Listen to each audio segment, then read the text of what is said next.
الحمد لله الذي خلق الإنسان وعلمه البيان وأنزل له القرآن وجعله شفاء وهدى ورحمة لذوي الإيقان ونشهد أن لا إله إلا الله وحده لا شريك له ونشهد أن سيدنا ومولانا محمدا عبده ورسوله أما بعد فأعوذ بالله من الشيطان الرجيم بسم الله الرحمن الرحيم الله تبارك وتعالى إن الله اشترى من المؤمنين أنفسهم وأموالهم بأن لهم الجنة وقال النبي صلى الله عليه وآله وسلم ما عمل آدمي من عمل يوم النحر أحب إلى الله من إحراق الدم أو كما قال عليه الصلاة والسلام إن الله وملائكته يصلون على النبي يا أيها الذين آمنوا صلوا عليه وسلموا تسليما اللهم صل على محمد في أول كلامنا اللهم صل على محمد في أوسط كلامنا اللهم صل على محمد في آخر كلامنا الله أكبر لا إله إلا الله والله أكبر وللہ الحمد۔ میرے دوستو، بھائی عزیزو، اللہ جل شانہ نے مسلمانوں کے لیے دو مواقع خوشی کے رکھے ہوئے ہیں سال کے اندر۔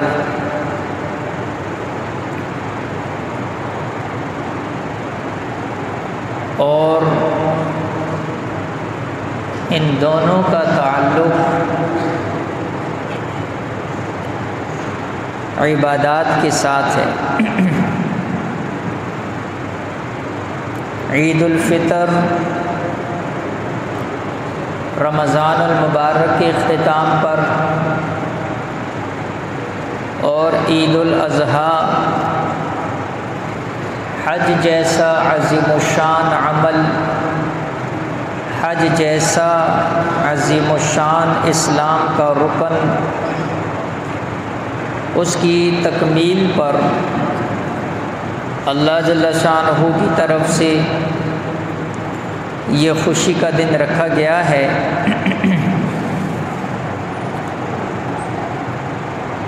اس کو عید الاضحیٰ یعنی وہ عید جس میں قربانی والا عمل کیا جاتا ہے۔ حضرت ابراہیم علیہ السلام اور حضرت اسماعیل علیہ السلام جو بنیاد بنے، جن کے عمل کو اللہ جل شانہ نے ایسا قبول کر لیا کہ قیامت تک حکم دے دیا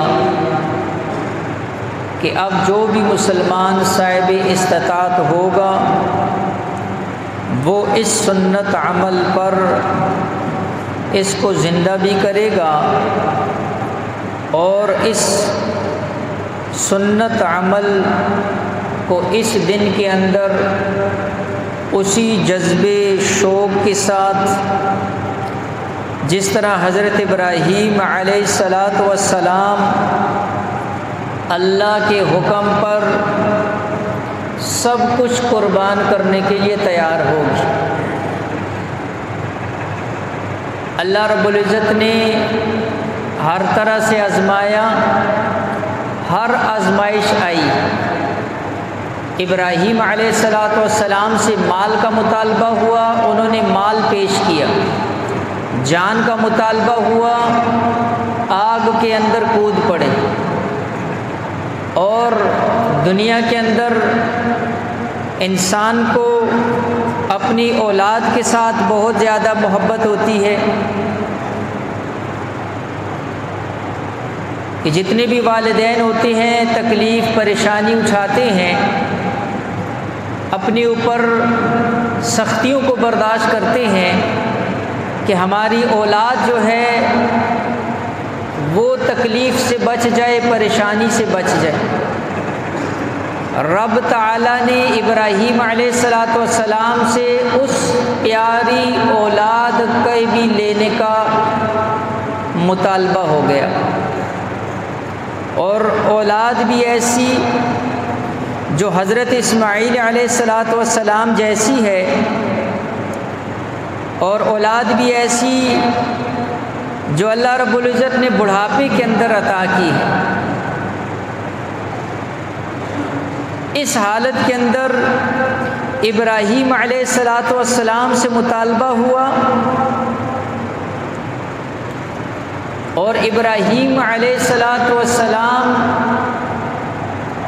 اس امتحان کے اندر کامیاب ہوئے۔ آپ یقین کریں کہ کتابوں کے اندر، حدیث کے اندر وہ جو واقعہ ذکر ہے اور اللہ جل شانہ نے اس کا جو نقشہ کھینچا ہے، تو آپ تفسیر اٹھائیں، آپ حدیث اٹھائیں کہ ایک ایسا واقعہ جس کو بیان کرنے کے لیے بھی بڑا سینہ چاہیے۔ جو صاحب اولاد ہیں وہ اولاد کے غم کو سمجھتے ہیں، وہ اولاد کی پریشانی کو سمجھتے ہیں۔ اولاد بیمار ہو جائے، والدین بیمار ہو جاتے ہیں۔ اولاد خوش ہے، والدین خوش ہوتے ہیں۔ اولاد پر تکلیف آ جائے، ماں اور باپ کی راتوں کی نیندیں جو ہے نا جی اڑ جاتی ہیں۔ اور یہاں پر اللہ رب العزت کے حکم کو سامنے رکھتے ہوئے اپنی اس پیاری اولاد کو بھی اللہ کے نام پر قربان کرنے کے لیے تیار ہو گئے۔ قیامت کی صبح تک کے لیے درس دے دیا، سبق دے دیا، پیغام دے دیا کہ اولاد جتنی بھی کیوں نہ بندے کو محبوب ہو جائے، لیکن اللہ کے حکم کے آگے کچھ نہیں ہے۔ انسان اللہ کے حکم کا پابند ہے۔ اللہ رب العزت جب حکم دے دیتے ہیں تو پھر مسلمان کا یہ کام ہے کہ اللہ کے حکم کے آگے پھر اپنے سر کو جھکا لے۔ یہی حضرت ابراہیم علیہ السلام کی سنت اور آج کے اس عید الاضحیٰ کا جو مقصد اور پیغام ہے، جو درس ہے اس قربانی کا، وہ یہی درس ہے کہ جب اللہ کا حکم آ جائے تو پھر اس کے بعد نہ تو ہم نے اپنی عقل کے پجاری بننا ہے، نہ ہم نے پھر کسی اور دائیں بائیں کی چیز کو دیکھنا ہے، بلکہ جب اللہ کا حکم آ جائے اللہ کے حکم کے اوپر سر تسلیم خم کرنا ہے۔ اسی کو جو ہے سنت ابراہیمی کہتے ہیں، اور یہی پیغام ہے۔ اور اللہ جل شانہ تو بہت پہلے سے سودا کر چکے ہیں۔ اللہ نے قرآن کے اندر ذکر فرما دیا، ان اللہ اشتری من المؤمنین انفسهم واموالهم بان لهم الجنہ، فرمایا ایمان والو، اللہ نے تمہارے مال اور تمہاری جان کا سودا کر چکا ہے۔ کس کے بدلے میں؟ جنت کے بدلے میں۔ اب جب اللہ کی طرف سے حکم آئے گا کہ مال کو خرچ کرو، تو ہم نے اللہ کے حکم کو دیکھنا ہے، ہم نے دائیں بائیں لوگوں کی باتوں کو نہیں دیکھنا۔ جب اللہ کا حکم آئے گا کہ جان لگاؤ، تو پھر اس وقت جان لگانے کا جو ہے نا جی حکم ہے، اسی کو اسلام کہتے ہیں اور اسی کو مسلمان کہتے ہیں۔ حضرت ابراہیم علیہ السلام کا واقعہ جب اللہ جل شانہ اور جب اس آخری کیفیت کو ذکر کیا کہ فلما اسلما وتلہ للجبین، کہ جب دونوں نے اسلما یعنی جب دونوں نے سر تسلیم خم کر دیا۔ اسلام اسی سے ہے، اسلام کا معنی بھی یہی ہے، مسلمان کا معنی بھی یہی ہے۔ وہ اپنا سر جھکا لے، وہ اللہ کے حکم کے سامنے، اللہ کے حکم کے آگے پھر اپنی عقل کے گھوڑے نہیں دوڑائے گا، یہ کیسی عبادت ہے؟ ابراہیم علیہ السلام خلیل اللہ ہے، جلیل القدر پیغمبر ہے، ایک لمحے کے لیے بھی نہیں سوچا کہ مولا اللہ سے سوال بھی نہیں کیا کہ یا اللہ یہ کیسی عبادت ہے؟ آج تک ہم نے نہیں سنا کہ کسی کو یہ حکم ہو کہ اپنی اولاد کو ذبح کر دو۔ ابراہیم علیہ السلام نے اللہ سے سوال نہیں کیا، ابراہیم علیہ السلام اس طرف نہیں گئے، اپنے عقل کے پجاری نہیں بنے کہ بلا اولاد کو ذبح کرنا کون سی عبادت ہے، اور ابراہیم علیہ السلام اللہ کے حکم کو دیکھا ہے، اپنے عقل سوچ فکر کو جو ہے نا جی نہیں دیکھا ہے۔ اس لیے حدیث کے اندر آتا ہے، صحیح حدیث ہے، ابراہیم علیہ السلام نے جب کہا اماں ہاجرہ سے کہ اسماعیل علیہ السلام کو تیار کرو، ساتھ لے کر جانا ہے، جب ساتھ لے کر چل پڑے، شیطان یہاں پر، شیطان سے کب برداشت ہوتا ہے؟ وہ کبھی بھی نہیں چاہے گا کہ مسلمان وہ کسی نیک کام کے اندر اللہ کے حکم کے اوپر پورا اترے، اس لیے وہ راستے میں رکاوٹیں کھڑی کرتا ہے، وہ عقل کے بت کھڑا کرتا ہے، وہ آپ کو اپنا علم سامنے کرے گا، وہ آپ کو لوگوں کی باتیں سامنے کرے گا، وہ مختلف چیزیں سامنے کر کے آپ کو ورغلانے کی کوشش کرے گا۔ شیطان نے بھی یہی کیا، سب سے پہلے کہا گیا، اب ظاہری بات ہے عورتیں جو ہوتی ہیں وہ دل کی کمزور ہوتی ہیں، اب اس نے پہلا وار اماں ہاجرہ کے اوپر کیا اور اماں ہاجرہ کو ورغلانے کی کوشش کی کہ اے آیا آپ کو پتہ ہے ابراہیم اسماعیل کو کہاں لے کے جا رہے؟ کہا کہاں لے کے جا رہے؟ جنگل میں جا رہے ہیں، وہاں پر کوئی لکڑیاں کاٹنی ہوں گی۔ کہا نہیں، وہ تو ذبح کرنے کے لیے لے کے جا رہے۔ اماں ہاجرہ حیران، کہا کہ کوئی والد بھی اپنے بیٹے کو ذبح کرتا ہے؟ یہ کیسی باتیں کر رہے ہو؟ اس نے کہا نہیں، ابراہیم یہ کہہ رہے ہیں کہ مجھے اللہ کا حکم ہے۔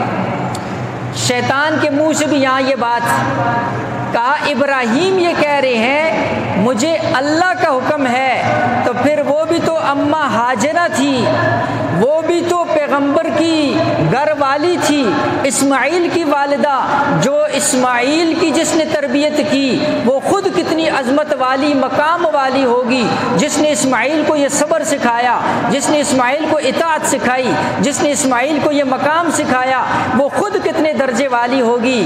تو پھر اماں ہاجرہ نے کہا، حدیث کے اندر آتا ہے، پھر اللہ کے نام پر ایسے 10 بیٹے بھی قربان کر سکتی ہو۔ شیطان مایوس ابراہیم علیہ السلام کے پاس 3 موقع کے اوپر، جمرہ عقبہ، وسطیٰ، اولا، تینوں جگہ کے اوپر آیا، ابراہیم علیہ السلام کو ورغلانے کی کوشش کی، کہا کہ جی اس کی جگہ کوئی جانور ذبح کر دو۔ کبھی کہنے لگا بھائی یہ تو خواب کا حکم ہے، کوئی اللہ نے تمہیں براہ راست تھوڑا ہی کہا ہے۔ تینوں موقع پر ابراہیم علیہ السلام نے کنکریاں اٹھائیں، اس کو ماری۔ اللہ کو وہ عمل بھی اتنا پسند آ گیا کہ قیامت کی صبح تک فرمایا، جو حاجی حج کرنے کے لیے جائے گا میرے ابراہیم کی اس کنکریوں والی سنت کو بھی زندہ کرے گا۔ اللہ رب العزت نے دکھا دیا یہ ابراہیم خلیل اللہ ہے، اس کو ویسے ہی خلیل نہیں کہا، اس کو ویسے ہی اپنا دوست نہیں کہا، یہ ہر امتحان کے اندر کامیاب ہو گیا۔ اور ابراہیم علیہ السلام وہ پھر سارا منظر میں نے آپ کے سامنے عرض کیا، وہ منظر جو حدیث کے اندر ذکر ہے کہ ایک بیٹا اپنے والد کو کہہ رہا ہے کہ ابا جان میرے ہاتھوں کو کس کر باندھ دیجیے، یہ نہ ہو کہ جب آپ چھری چلائیں میرے ہاتھ جو ہے نا جی دائیں بائیں حرکت نہ کر جائیں، میں بے صبری کا مظاہرہ نہ کر لوں۔ پھر کہا ابا جان مجھے لٹانا ہے تو میرا چہرہ جو ہے وہ زمین کی طرف کر دیجیے، یہ نہ ہو کہ آپ کی آنکھیں اور میری آنکھیں آپس میں چار ہو جائیں، باپ کی شفقت غالب نہ آ جائے، اللہ کے حکم کے اندر جو ہے نا جی تاخیر نہ ہو جائے۔ پھر کہا ابا جان میرے کپڑوں کو جو ہے نا جی تھوڑا سا سنبھال لیجئے، سمیٹ لیجئے۔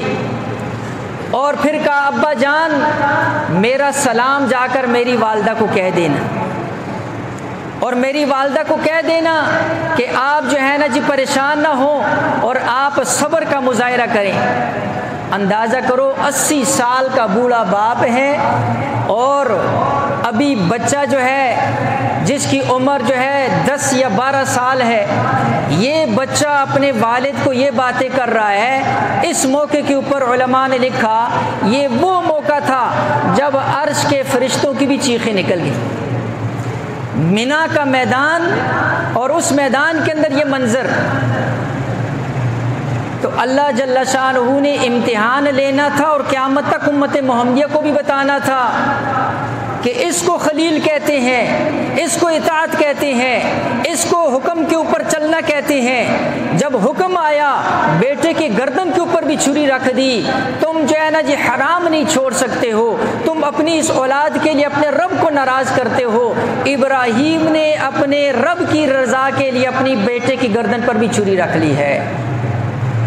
اس لیے علماء نے لکھا یہ عید الاضحیٰ کا سب سے بڑا پیغام یہ ہے، سب سے بڑا درس یہ ہے، سنت ابراہیمی یہ ہے۔ اللہ رب العزت نے بیٹا نہیں ذبح کروانا تھا، اللہ رب العزت نے جذبات ذبح کروانے تھے، اللہ رب العزت نے خواہشات ذبح کروانی تھی، اللہ نے اس نفس کے اوپر چھری پھروانی تھی۔ اللہ نے قیامت کی صبح تک یہ درس دینا تھا کہ جب اللہ کا حکم آ جائے پھر اس کے بعد اپنے عقلی گھوڑوں کو نہیں دوڑانا ہے، اپنے عقل کے پجاری نہیں بننا ہے، اپنے علم کے پیچھے نہیں جانا ہے، پھر اللہ کے حکم کو دیکھنا ہے جس طرح ابراہیم علیہ السلام نے اللہ کے حکم کو دیکھا۔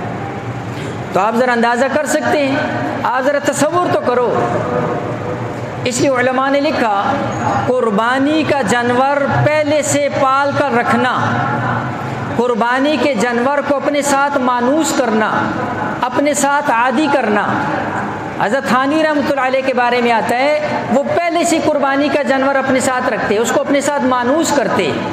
جب کسی نے کہا حضرت اس کی کیا وجہ ہے، فرمایا جب قربانی کا جانور مانوس ہو جائے گا تمہاری اس کے ساتھ محبت ہو جائے گی، ان سے تعلق پیدا ہو جائے گا، اس کے بعد جب اس کے گلے کے اوپر چھری رکھو گے تو پھر وہ جو احساس، وہ جو ایک انسان کے دل کے اوپر ایک تو یہ کہ بھائی آخری وقت کے اندر جانور لے آیا، اس کے ساتھ وہ تعلق اور محبت نہیں آتی۔ اگر چند دن پہلے بھی آپ جنوں کے جانور ہیں اس کے ساتھ محبت اور تعلق ہو جاتے، پھر اس کے بعد جب اس کے گلے کے اوپر چھری پھرتی ہے تو پھر انسان کو جو ہے نا جی احساس ہوتا ہے۔ تو اندازہ کرو کہ اس جانور کے گلے پر چھری پھرتے ہوئے اتنی تکلیف ہو رہی اور وہاں پر جو ہے نا جی اپنا اکلوتا بیٹا جو ہے وہ لٹایا ہوا ہے۔ پھر رب تعالیٰ کی طرف سے حکم آ گیا کہ ہم نے بیٹا نہیں ذبح کروانا تھا، بلکہ فرمایا کہ مینڈا، اور وہاں پر جو ہے نا ابراہیم علیہ السلام اب چھری کاٹ نہیں رہی ہے، اللہ کا حکم نہیں ہے۔ یہ میرے اور آپ کے لیے بہت بڑا درس ہے۔ ساری دنیا مل جائے آپ کو نقصان پہنچانا چاہیے، میرا اللہ نہیں چاہ رہا ہے۔ ابراہیم خلیل اللہ ہے، نبی کے اندر زور ہے، نبی کے اندر طاقت ہوتی ہے، لیکن یہ چھری نبی کی بھی پابند نہیں ہے بلکہ اللہ کے حکم کی پابند ہے۔ اسی طرح ساری دنیا کا جو غیر ہے اس کی مثال چھری کی طرح ہے، اللہ کا حکم ہوگا یہ غیر کاٹے گا، اللہ کا حکم نہیں ہوگا چھری جس طرح کاٹ نہیں سکتی، پانی ڈبو نہیں سکتا، کوئی چیز تکلیف نہیں پہنچا سکتی۔ اگر نفع ہے تو اللہ کے حکم سے، نقصان ہے تب بھی اللہ کے حکم سے۔ نہیں کاٹا، اللہ کا حکم نہیں تھا، اس لیے جو ہے پھر اس کے موقع کے بعد اللہ رب العزت کو اتنی ایک چیز پسند کہ اب قیامت کی صبح تک جو ہے جو صاحب وسعت ہے، اللہ کے نبی علیہ السلام نے فرمایا کہ ما عمل آدمی من عمل یوم النحر احب الی اللہ من احراق الدم۔